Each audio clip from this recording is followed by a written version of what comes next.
Welcome back to the Bimmer Lifestyle Auto Care channel. Today we're going to take you through the disc wheel or the disc rotor, what most people call them. What are they?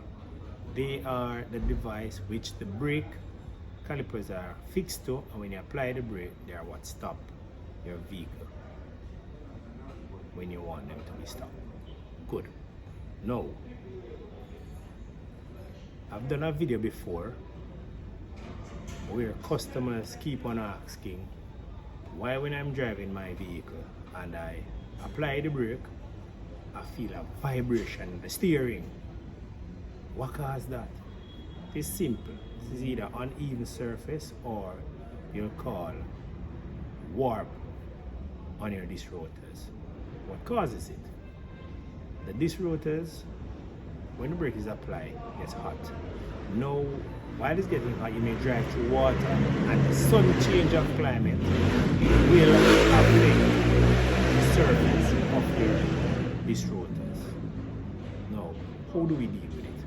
The first thing, what is recommended and recommended by myself, is for you to replace your disc rotor.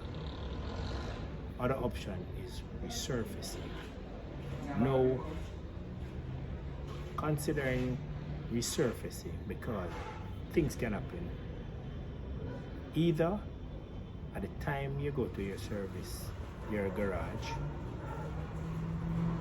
the auto parts place may be closed, or it might happen on a day, or the disc rotors are not readily available. So you're going to have to resurface your disc rotors. Now, if you're going to resurface your disc rotors, there are certain things you must consider before resurfacing your disc rotors. One, every disc rotor has a thickness, a minimum thickness written on the disc wheel. I'll show it in a few.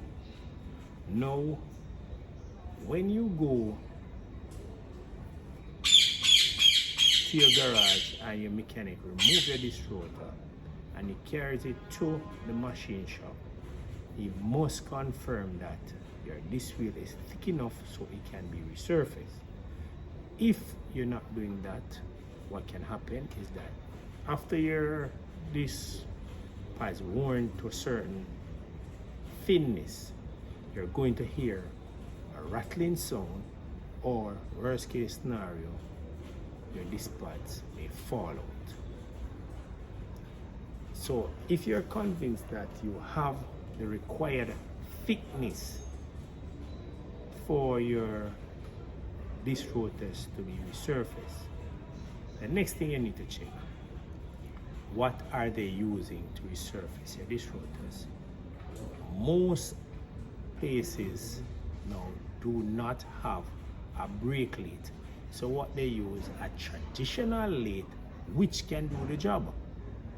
Now when you use a traditional brake lathe, what it does, it resurfaces your disc rotors face by face. What we call the face is side by side.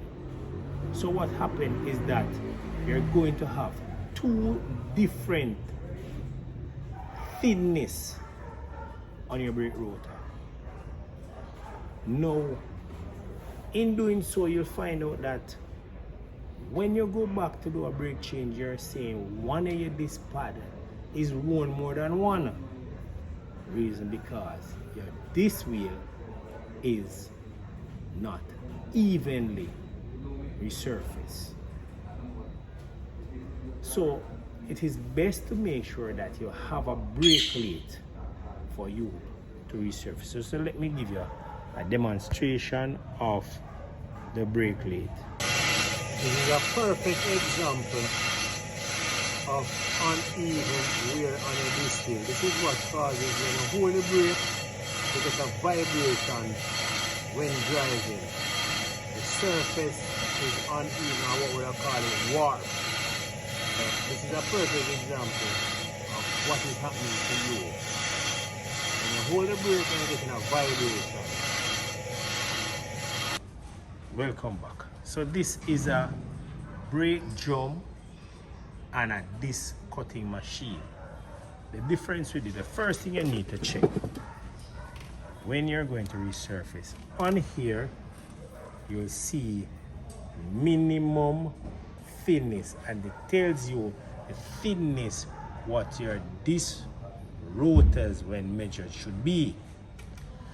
So now that, as I said, if you have the required thickness for it to be resurfaced without going below that minimum thinness that is specified by your manufacturer, now you're going to consider what are they using to resurface your disc wheel. The correct tool is the brake lathe. The difference between the brake lathe and the traditional brake is that the brake lathe has two tools with cutting disc, so it cuts on both surface. So this is one face or one surface, and this is the other. Now, when cutting your disc wheel, they are cutting both disc pads, this wheel, at the same time. So it's supposed to go in and resurface the disc rotor at the required depth that it's supposed to go. So what's supposed to be, they're supposed to be evenly when you're finished. So that is a must that you ought to have. So as I said before, make sure when you're getting your disc rotors resurfaced, they are doing it on a brake lathe. It's the correct thing to do. Please, for your safety, make sure you get it done the right way. Just another tip from Bimmer Lifestyle Auto Care.